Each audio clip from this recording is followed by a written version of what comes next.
I wanted to turn and talk about, we're going to talk, it's pretty much all, Thanksgiving oriented today, but I want to turn and talk briefly about Alexandria Ocasio-Cortez, and I call this AOC, referred to as AOC, and I want to refer to the Pilgrims, and I'm going to talk about the Pilgrims in just a moment, but first I want to ask Matt, the extremely wonderful producer, if we can play one clip. This is AOC, which is representative, one out of 435 members of the U.S. Congress, Alexandria Ocasio-Cortez, Democrat from New York, speaking recently what she had to say and then about free stuff, and then we'll talk about how extremely confused she is and what she should have learned from our founding. People like to say, oh, this is about free stuff. This is not about free stuff. These are public goods. Yes. They're public goods. Yes. So I never want to hear the word or the term free stuff ever again. Woo! Okay, that is Alexandria Ocasio-Cortez, who is at a conference talking about all the demands the Green New Deal includes, but she's scolding America for characterizing the things that she wants the government to pay for, which means what she wants you to pay for, the hardworking Americans, the people who actually work and collect income and pay taxes, and the businesses that do the same. She's scolding America to tell them that you shouldn't be complaining about free stuff. She doesn't like that what she's promising America. She doesn't like the mockery of her critics saying, stop promising free stuff, it's not free. She's making the point, and she has a little bit of a point that's right, and she's mostly completely clueless. She did make the point in that presentation that there are things that we do in America. We have taxes, the federal government collects taxes, and the states do the same thing in their level, but the federal government collects taxes for things that are the public good. And she names some that really are the public good. Now, of course, she doesn't mention the military because she can hardly stand the idea that we actually have a military, but she talks about, infrastructure. I think everyone understands that we collect taxes. At the federal level, we have some obligation to collect taxes to do things like keep roads and bridges intact. We have to have safety in our airlines. We have to have the FAA making sure planes are regulated, not crashing into each other in the air. We have, now she doesn't name these, but we have things that are part of the public good that taxes are supposed to go. Military, of course, being the primary among them. National security, funding our military, arming our military, compensating our military. Border security, which she doesn't support, but that is actually a public good that must come directly from the government. And even within these things that may be legitimate public good, depending on our economy and where we are in our budget, you can or cannot fund certain of these things that fall under the category of public good. But the reason she's getting angry at the American public for pointing out the absurdity of her policies, and especially the Green New Deal, is that what she wants to promise is free to the American people. Ideas like free college education, free health care, free housing, free food in the form of food stamps or SNAP, and other amenities, guarantee of a job, guarantee of housing that is acceptable. She has a laundry list of things in the Green New Deal that she is saying once this, which is the complete communist takeover of America, that's what the Green New Deal is, she's trying to say that those things all ought to be bundled together into this concept of the public good. And it's really important to recognize how frequently and how profoundly Alexandria Ocasio-Cortez and other socialists regularly try to manipulate the American people. Regularly try to manipulate our thinking because she doesn't make the distinctions that have to be made between things genuinely part of the public good. We agree we all have to put taxes in. We can argue about who pays what percent of taxes and how you break down along income lines, the tax rates people pay. You can negotiate that. But everyone's agreeing you have to have taxes, except the anarchists, I guess, but everyone's saying is agreeing you have to have taxes and you have to have them to pay for things that are the common good, the public good. What she is trying to do is lump all sorts of things that actually are the personal responsibility of individuals to work hard, to create, to work hard to earn money, to pay for themselves. These things that are just part of living in modern life, they're part of personal responsibility. She Bernie Sanders and the whole Green New Deal trying to lump these personal responsibility items into the public good. And so, for example, she's in favor of complete government control over the healthcare system so they can give free healthcare to everyone, along with college education, loan forgiveness, housing that will be provided by the government, housing supplements, food, the list goes on and on and on and on and on. Guarantee of a job. These are not items that are part of the public good. And the reason I captioned this segment of the show, the Pilgrims School AOC, is I want to tell you, hearkening back to our Thanksgiving Day celebration, I wanted to remind you of a story, and I've talked about this show, I think, for 5 or 6 years. As long as I'm near Thanksgiving, I get to this story, but it's really important to remember this. So back before America existed, before we had the Revolutionary War, when we were just colonies and people coming to America, there were colonists who came to America on the Mayflower. They came over in 1620.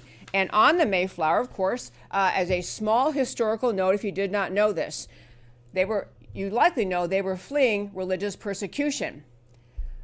In order to get funding for them to get across to America, they had to borrow money from financiers. You can kind of think of them as modern day investors, like we think of investors or, startups or, venture capital funds. They had to go to people in England and say, we need money to fund this trip we want to do to escape to the New World, to get to America. They were trying to flee religious persecution. Well, they did get a loan, and one of the terms of the loan was when they got to America, they had to have communal ownership of their housing and of their farming. That was required in the terms of the loan they got to get across to America. So when they got to America, they had, they had obviously a horrific time in the passage, and many people died, various problems along the way, but they get to America.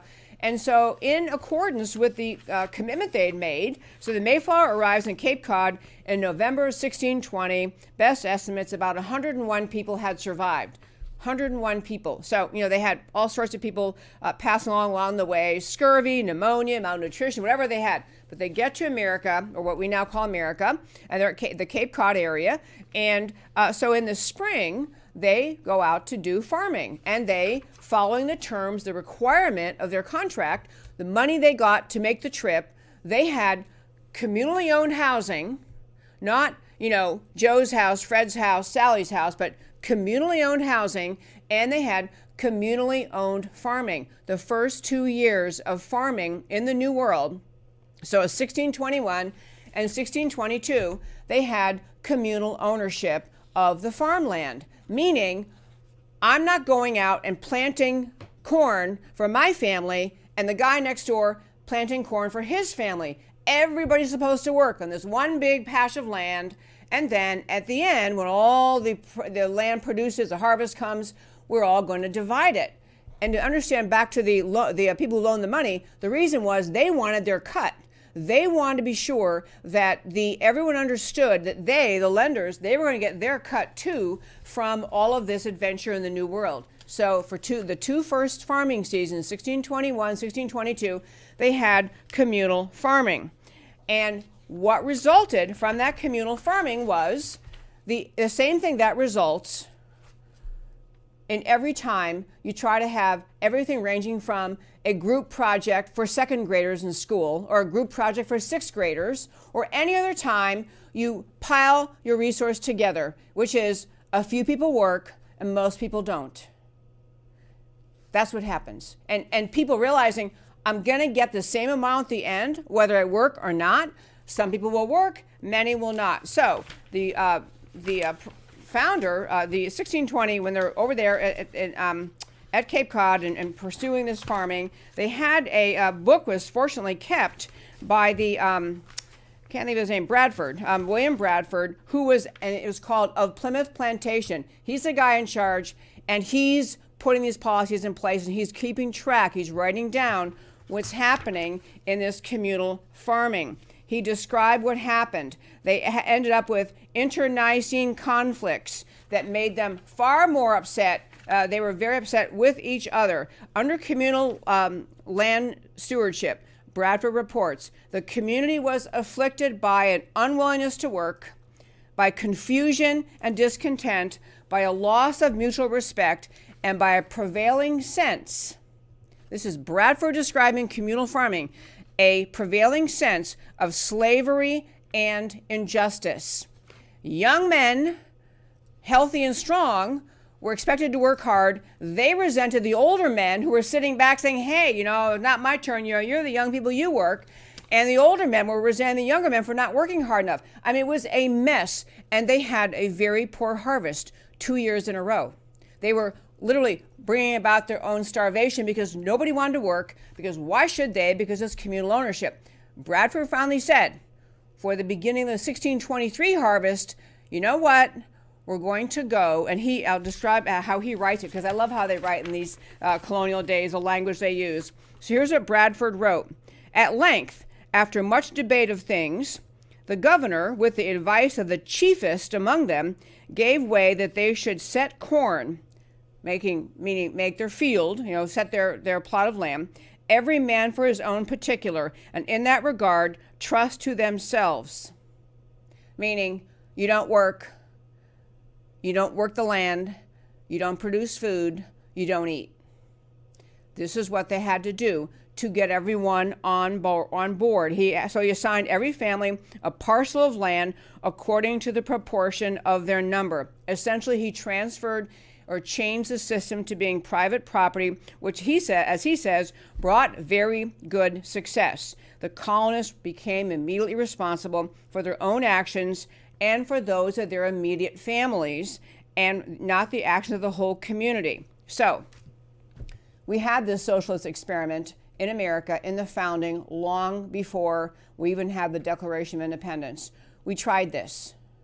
This is collectivism. This is socialism. This is what happens when you have no private ownership, no investment in the idea that you need to work to eat, no notion that if you work hardest and you do the best job and you keep your field the most clean of weeds and you do the best job nurturing those crops and you get the best crops, you get the reward. Connecting labor and reward is fundamental. It is not mean, it is not selfish, it's not greedy. It's the right thing to do. And so we learned it back then. So back to where we are with Alexandria Ocasio-Cortez, what she's really advocating and all of her, meltdown about the idea that no one's supposed to mock her ideas as full of free stuff, it's exactly what she's doing. She's trying to put in place what Bradford did back in the time when the original settlers got here in 1621, 1622. She's trying to say to America, to all Americans, don't worry, the government will pay you everything you need. The government will provide you everything you need. The government will provide you a job, a house, education, free education, take care of your bills, your health care. Everything you need will be provided by the government, which means provided by the taxpayers. And the people who work hard are like the young men back in Bradford's time saying, wait a minute, I can work hard. That guy over there is doing nothing. And at the end, we're going to split this evenly, which is really what the tax structure is, what the mindset of the socialist, collectivist, communist mindset is that they will collect everything earned, everything produced, and they'll distribute it how they want. And for the same reason that Bradford's learned in 1621-22 that you cannot have communal ownership and collectivist mindset and even distribution at the end and expect everyone to pull their own weight. It doesn't happen. It didn't happen then, and it won't happen now. What Alexandria Ocasio-Cortez is going to figure out, if she ever were actually to have her policies in place, is that the producers will be sick of producing. The producers will stop working. Or as happens in other cases, there are examples, just abundant examples around the world and abundant examples in America. When you raise taxes to ridiculously punitive rates, and all that is, like in California, the ridiculously high punitive taxes, and they're taking the money of the hardworking people and distributing it to those not working, distributing those not giving their all, and why should they? They get everything for free. you discover the hardworking will stop working. The people earning and succeeding are not going to just sit there and send in their money. They're going to move to another state, move to another country. They're not going to put up with this. We saw this in France when you had a socialist leader come to the leadership of France, and by the dozens, if not hundreds, the wealthy of France fled the country. People do not just sit still and take it. They want to have the reward for their labors. People are willing to pay taxes for the genuine public good, the kind of things like you have to fund the military, you have to keep air travel safe, you have to have a secure border, you have to have infrastructure, and maybe a few other items if we're doing well financially. But the idea of telling people you're going to work and work and work and work, and at the end of the day, the government's going to take most of it away and give it to somebody else.